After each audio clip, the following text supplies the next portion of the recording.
Bismillahirrahmanirrahim. Assalamualaikum warahmatullahi wabarakatuh. Salam sejahtera untuk kita semua. Perkenalkan, nama saya Erik Radwitya, NIDN 1108108501. Saya merupakan salah satu dosen di program studi Teknologi Listrik, jurusan Teknik Elektro dan Teknik Informatika Politeknik Negeri Ketapang.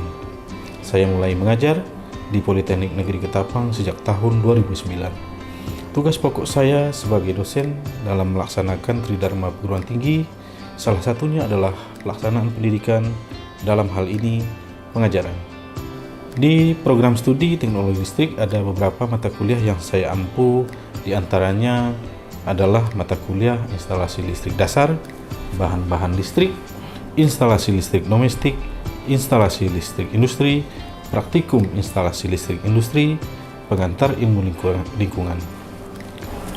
Video ini saya buat sebagai bukti unjuk kerja Tridharma perguruan tinggi pada bidang pengajaran untuk penilaian sertifikasi dosen tahun 2024. Pada semester genap tahun akademik 2023-2024 ini, saya mengampu mata kuliah instalasi listrik domestik. Mata kuliah ini merupakan mata kuliah wajib dengan kode mata kuliah TLE 2206, di mana mata kuliah ini memiliki bobot 2 SKS teori yang diberikan pada mahasiswa semester 2 dengan mata kuliah prasyarat instalasi listrik dasar. Mata kuliah ini dilaksanakan sebanyak 16 kali pertemuan, yang di dalamnya termasuk 1 kali pertemuan untuk ujian tengah semester dan 1 kali pertemuan untuk ujian akhir semester. Mata kuliah instalasi listrik domestik merupakan mata kuliah yang mempelajari tentang regulasi dan standar ketenaga listrikan baik nasional maupun internasional yang digunakan untuk menentukan spesifikasi dari komponen dan peralatan dalam pelaksanaan pekerjaan instalasi listrik pada bangunan gedung atau rumah tinggal. Mata kuliah ini diharapkan dapat melatih mahasiswa dalam merancang dan menggambar instalasi listrik bangunan, gedung, atau rumah tinggal sampai pada perhitungan daya dan spesifikasi komponen yang digunakan. Pelaksanaan mata kuliah ini menggunakan metode tatap muka dan daring di kelas. Interaksi dengan mahasiswa dilakukan melalui tanya jawab di saat perkuliahan untuk mengetahui kemampuan mahasiswa dalam memahami materi perkuliahan yang telah disampaikan. Evaluasi atau bentuk asesmen penilaian terhadap kemampuan mahasiswa dilakukan dengan memberikan beberapa pertanyaan atau kuis di kelas, kemudian tugas terstruktur baik mandiri maupun kelompok, ujian tengah semester, dan ujian akhir semester. Dengan bobot penilaian masing-masing untuk aktivitas atau kehadiran 10%, kemudian tugas mandiri atau tugas terstruktur 20%, ujian tengah semester 30%, dan ujian akhir semester 40%. Nilai akhir mahasiswa secara keseluruhan dan transparan dapat diakses secara mandiri melalui aplikasi Syakat Mahasiswa. Setelah menyelesaikan mata kuliah ini, mahasiswa diharapkan 1. Mampu menyelesaikan masalah instalasi listrik tegangan rendah dan operasi pemeliharaan sampai dengan tegangan menengah 20 kV dengan menerapkan matematika terapan listrik dan magnet serta prinsip rekayasa ke dalam prosedur dan praktek teknikal. 2. Mahasiswa mampu mengidentifikasi dan menyelesaikan pekerjaan pemasangan dan pengawasan instalasi listrik serta operasi dan pemeliharaan peralatan listrik menggunakan prosedur dengan acuan standar SNI, IEC, dan standar lain yang terkait, dan memperhatikan faktor-faktor ekonomi, kesehatan, keselamatan publik, dan lingkungan. Mahasiswa mampu merancang instalasi listrik dalam bentuk gambar teknik secara manual dan software aplikasi CAD. Mahasiswa mampu melaksanakan pemasangan dan pengawasan instalasi listrik sesuai dengan gambar rancangan. Mahasiswa mampu mengoperasikan dan mengendalikan peralatan dan mesin listrik dengan menggunakan peralatan berbasis teknologi VSD, Variable Speed Drive, kendali terprogram, sistem terkomputerisasi, dan teknologi IT. Mahasiswa mampu melakukan pengujian dan pengukuran kelayakan instalasi berdasarkan prosedur dan standar dengan menyajikan hasil analisis berdasarkan metode yang dipilih. 7. Mahasiswa mampu mengikuti perkembangan teknik dan teknologi isu terkini terkait di bidang ketenaga listrikan. Referensi utama untuk mata kuliah instalasi listrik domestik yaitu modul atau bahan ajar instalasi listrik domestik yang saya buat sendiri pada tahun 2016. Modul atau bahan ajar ini saya share pada platform Adlink di aplikasi Syakat Mahasiswa Politeknik Negeri Ketapang. Untuk mendukung proses pembelajaran, Politeknik Negeri Ketapang juga menyediakan daftar bacaan utama dan tambahan yang dapat diakses melalui perpustakaan kampus dan platform e-learning.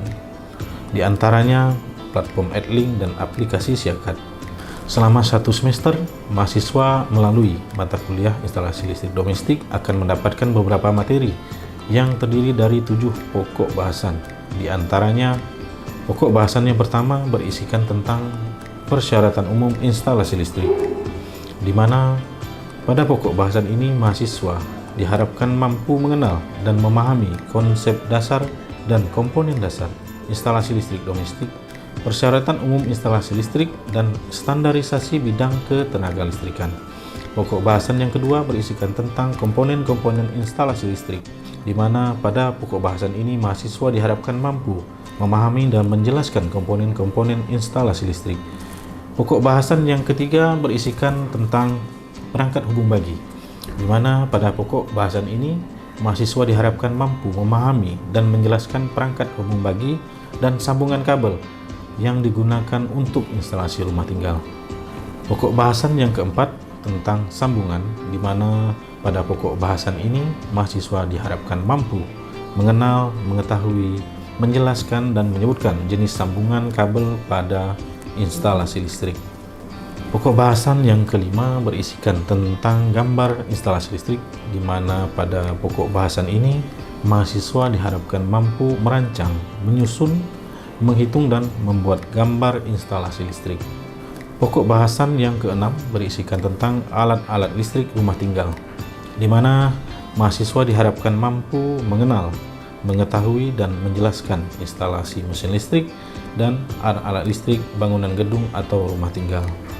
Yang terakhir, pokok bahasan yang ketujuh berisikan tentang perhitungan daya listrik dan faktor koreksi daya, di mana pada pokok bahasan ini mahasiswa diharapkan mampu merencanakan, menghitung, dan menentukan perhitungan daya beban listrik dan faktor koreksi daya. Berikut video bukti unjuk kerja bidang pendidikan, dalam hal ini pengajaran pada mata kuliah instalasi listrik domestik.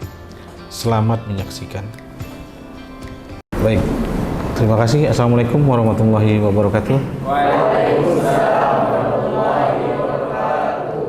Sebelum kita mulai perkuliahan, sebaiknya kita berdoa terlebih dahulu. Untuk itu saya minta kepada salah satu ketua kelas untuk dapat memimpin doa. Silakan ketua kelas. Sebelum memulai pelajaran pada siang hari ini, marilah kita berdoa menurut agama dan kepercayaan kita masing-masing. Berdoa mulai. Doa selesai. Baik, terima kasih. Sebelumnya di minggu kemarin kita ada tugas, ya, ada tugas kan? Tolong dikumpulkan dahulu tugasnya.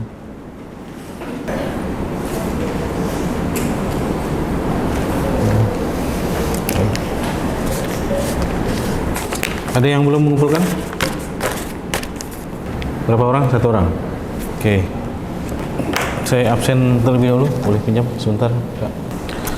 Lintang Gilang Aprianti, Tracy, Febrianti, Sastra Winata. Mata kuliah saya tahu kan? Instalasi listrik domestik. Ya. Di materi sebelumnya kita sudah membahas tentang kuil. Ya. Di puil itu, nah kita flashback dulu. Di puil itu kan kemarin saya ada tugas, ya kan? Tugas itu diantaranya adalah sejarah dari puil itu sendiri. Nah, di dalam pengertiannya itu kan ada persyaratan dan peraturan. Jadi di peraturan itu, kenapa disebut peraturan? Itu kan pasti ada penyebabnya, ya kan? Ada yang masih ingat apa itu persyaratan? Kalau ingin menjawab, silakan angkat tangan. Silakan. Keharusan. Ketentuan. Ada lagi? Ya kan? Kita flashback yang kemarin itu will ya. Will. Tentu yang pertama itu sebelum dirubah menjadi persyaratan adalah peraturan ya. Peraturan. Kemudian yang terbaru adalah persyaratan. Nah, ini kan sudah kita bahas. Ini adalah hal yang wajib. Artinya ada keharusan. Ketentuan. Ini menjadi wajib tidak? Menjadi wajib tidak? Tidak. Seharusnya tidak. Di persyaratan itu menjadi tidak wajib. Yang wajib itu adalah aturan, ya. Yang wajib itu adalah aturan. Sementara persyaratan itu jika dipenuhi maka akan dilaksanakan oleh pengguna dan penyedia. Manfaat atau tujuan dari PUIL itu sendiri apa? Kenapa sih kita harus mengikuti aturan yang dibuat oleh pemerintah? Ini kan dibuat oleh pemerintah kan untuk keselamatan kerja. Jadi yang harus selamat itu bukan hanya rumah kan? Yang tentu dipikirkan adalah kita selaku pengguna dan penyedia dari layanan listrik. Untuk sejarahnya, ada yang ingat pertama kali PUIL itu dibuat? 1964. 1987. Ada yang lebih lama lagi? Kita kan dulu dijajah oleh Belanda ya? Iya kan? Belanda. Nah, di era Belanda ini ada tidak? Ketemu tidak? Kan ada kosakata yang terdapat menggunakan bahasa Belanda. Banyak kan? Ya. Salah satunya bengkel. Kalau di listrik, setrum. Setrum itu bahasa Belanda. Tapi digunakan orang Indonesia untuk menjadi kosakata bahasa Indonesia. Tahu setrum itu apa? Kejutan listrik. Jadi ada muatan listrik di dalamnya. Oke, kita lanjut ke materi hari ini. Secara garis besar, memang mata kuliah instalasi listrik domestik terdiri dari 6 pokok pembahasan yang kemarin materinya sudah saya sampaikan, sudah dibagikan ya ke kalian semua. Di antaranya adalah peraturan umum instalasi listrik atau persyaratan umum instalasi listrik, kemudian standarisasi perangkat umum bagi, pemilihan gawai pengaman, perhitungan daya beban listrik atau faktor koreksi daya. Untuk CPL-nya di sini capaian pembelajaran itu mahasiswa mampu mengidentifikasi dan menyelesaikan masalah-masalah rekayasa yang terdefinisi dengan jelas menggunakan analisis data yang relevan dari kode, database, referensi, serta memilih metode dengan memperhatikan faktor-faktor ekonomi dan keselamatan. Nah, untuk masuk di mata kuliah saya, instalasi listrik domestik, keterkaitan dengan mata kuliah lain adalah K3. Apakah K3 sudah dipelajari? Sudah. Nah, itu keterkaitan langsung dengan mata kuliah saya. Kemudian untuk capaian pembelajaran mata kuliahnya, di sini mahasiswa mampu mengidentifikasi dan menyelesaikan pekerjaan pemasangan, pengawasan instalasi listrik, serta operasi dan pemeliharaan peralatan listrik menggunakan prosedur dengan acuan standar SNI. Standar SNI. Untuk lembaganya kemarin LMK itu apa kepanjangannya? Masih ingat? LMK. Nah, jangan lupa, kan baru minggu kemarin. Nah, LMK ya.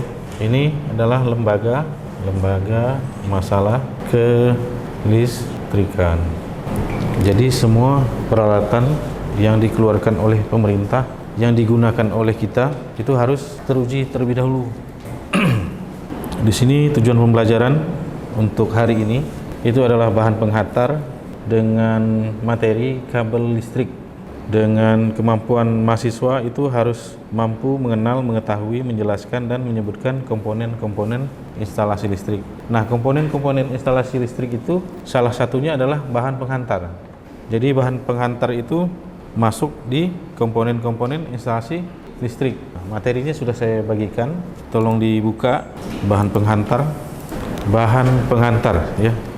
Jadi bahan penghantar itu untuk hari ini materinya adalah bahan penghantar. Tentu bahan penghantar ini dikaitkan dengan mata kuliah kita adalah listrik. Jika kalian tahu apa saja yang kalian ketahui tentang bahan penghantar di kehidupan sehari-hari. Contohnya adalah kabel listrik, ya. Di rumah pasti ada kabel listrik kan?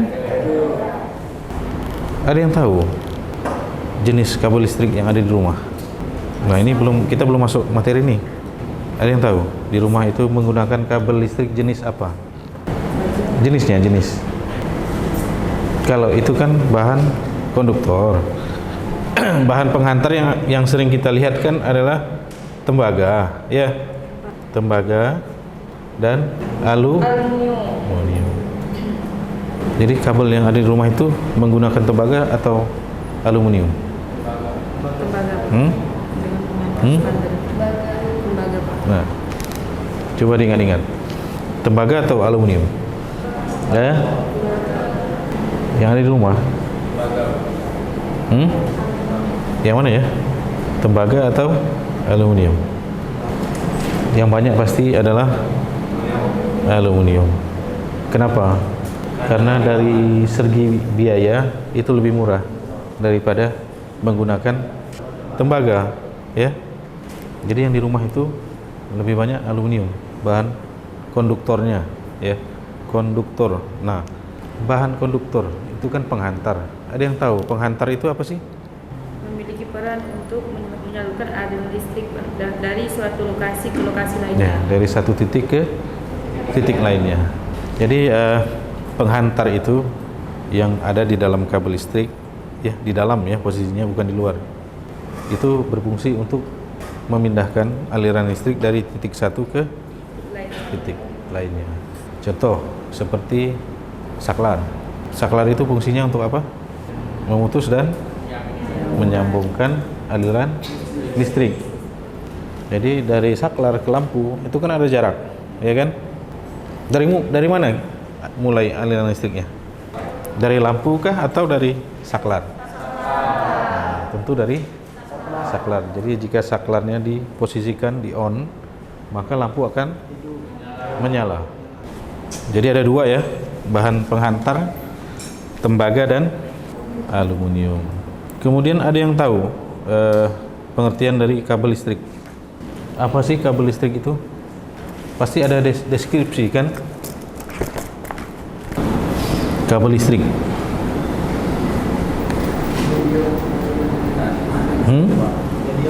Angkat tangan. Media untuk. Ada lagi?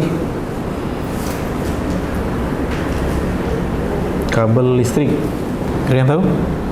Kabel listrik itu apa? Kabel itu adalah salah satu jenis media atau pelengkap, ya. Jadi media untuk menghantarkan arus listrik yang terdiri dari konduktor dan isolator, ya. Jadi ada dua komponen. Jadi kabel listrik itu ada dua komponen yang harus masuk, ya, sesuai standar.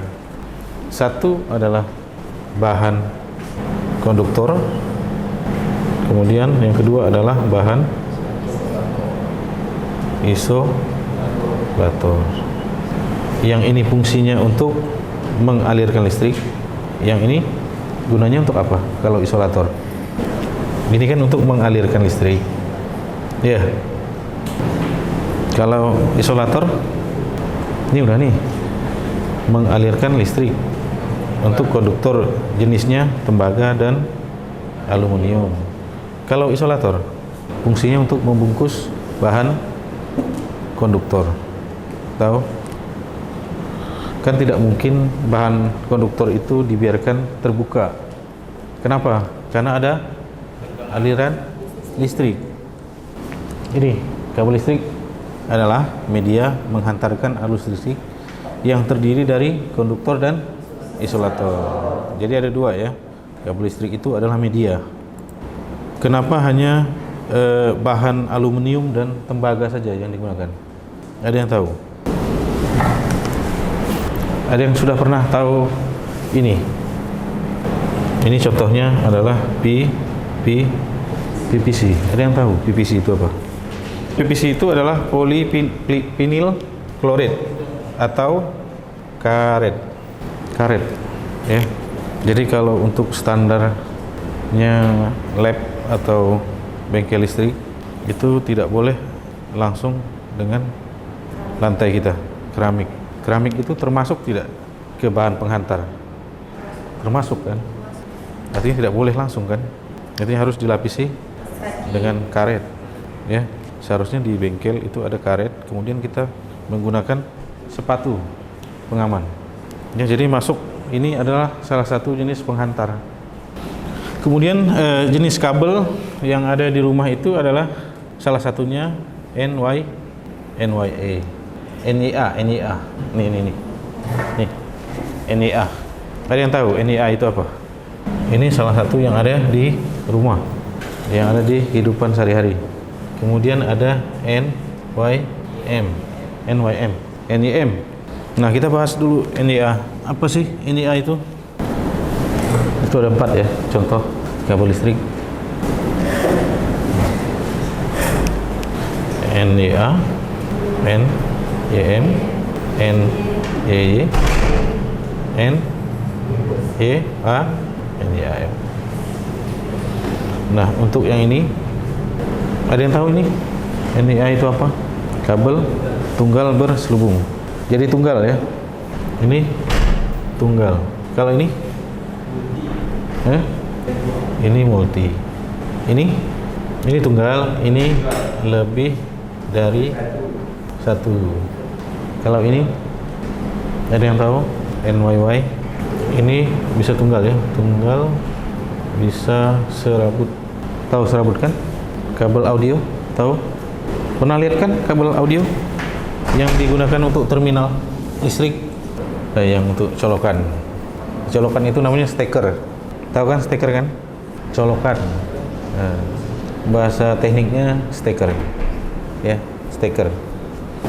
Ini tahu ukuran kalau di instalasi rumah itu ukuran untuk jenis kabel penghantar yang di dalam itu ukurannya 1,5 mm dan 2,5. Kalau di rumah kalian ukurannya berapa? Belum pernah coba instalasi. Instalasi yang mudah itu membuat terminal, membuat stop kontak, itu yang mudah. Menggunakan kabel. Ini kan ada 4 jenis. Ini ada 4 jenis kan? Bisa menggunakan.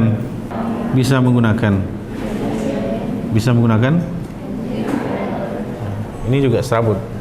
Ini juga tunggal. Tapi multi. Sama ini ya. Ini ada yang tunggal. Kenapa tunggal? Karena di dalam satu selubung itu ada terdiri dari minimal 2, kemudian 3, kemudian 4. Ada yang lebih dari 4. Jadi selubungnya yang bagian luar itu adalah PVC, kemudian ada kabel lagi yang dilapisi PVC lagi. Jangan lupa di sini kabel NIA itu untuk instalasi kabel udara. Jadi posisinya di atas, bukan di bawah ya. Ini untuk struktur kabel tadi terdiri dari konduktor dan isolator. Kalau tegangan listrik PLN di rumah itu berapa sih? Tahu tidak? 220. Itu untuk rumah kan? Kalau untuk kantor macam kita nih 380. Kabel NIA itu ada banyak warna kan? Nah, yang dibahas di PUIL itu kan mengenai warna kabel, ya kan? Mengenai warna kabel. Jadi ada perubahan di PUIL 2000 dengan PUIL 2011 itu terkait dengan warna kabel. Kalau NIA itu ini kita merah. Ada warna biru. Ada warna kuning. Ada warna hitam. Ada yang tahu tidak? Nih, warna merah itu fungsinya untuk apa? Ini NIA. Nah, lihat, coba cek. Tunggal kan? Iya, Pak. Ini konduktornya, ya. Ini konduktor dan ini isolator bagian luar. Silakan dilihat. Ini NIA.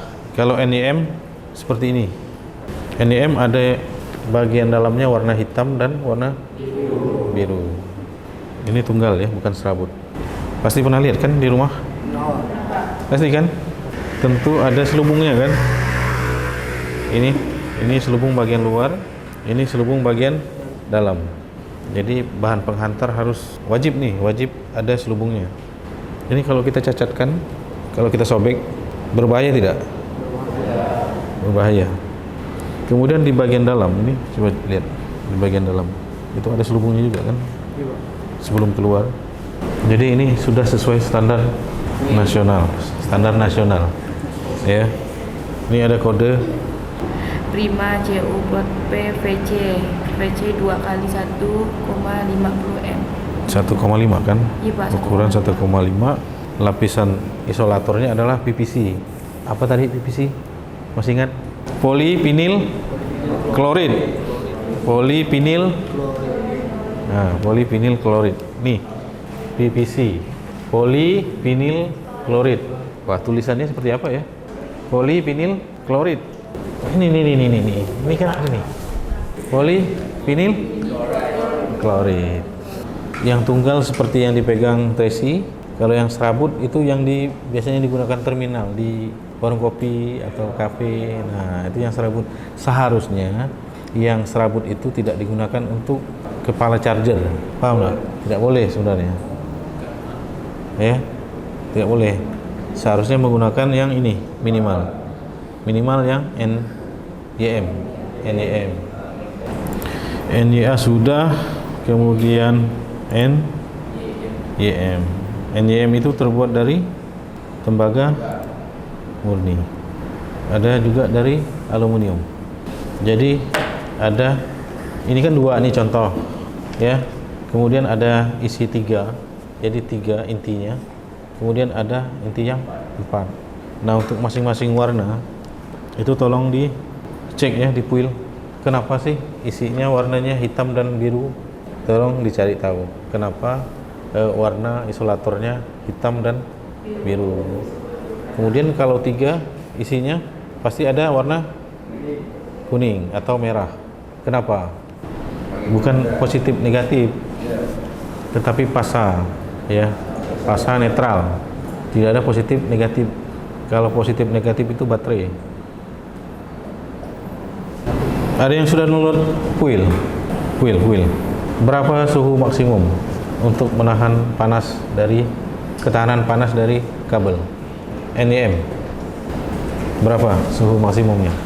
Suhu maksimum untuk kabel NIA, NIM, NYY dan NEAF.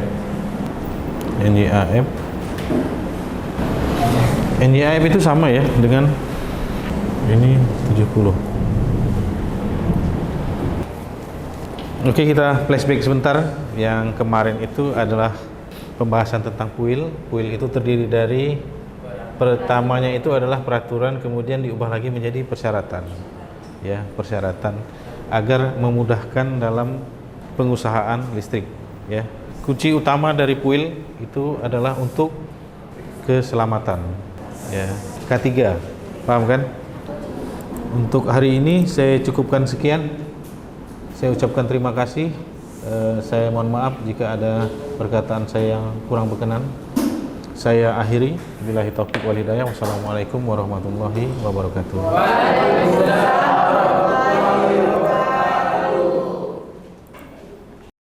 Demikianlah deskripsi singkat video pengajaran pada mata kuliah instalasi listrik domestik yang saya buat untuk penilaian pernyataan diri dosen unjuk kerja Tridharma Perguruan Tinggi bidang pengajaran pada sertifikasi dosen tahun 2024. Alhamdulillah, semoga apa yang saya sampaikan di dalam video ini menjadi bermanfaat. Atas perhatiannya saya ucapkan terima kasih. Wabillahi taufik wal hidayah. Wassalamualaikum warahmatullahi wabarakatuh.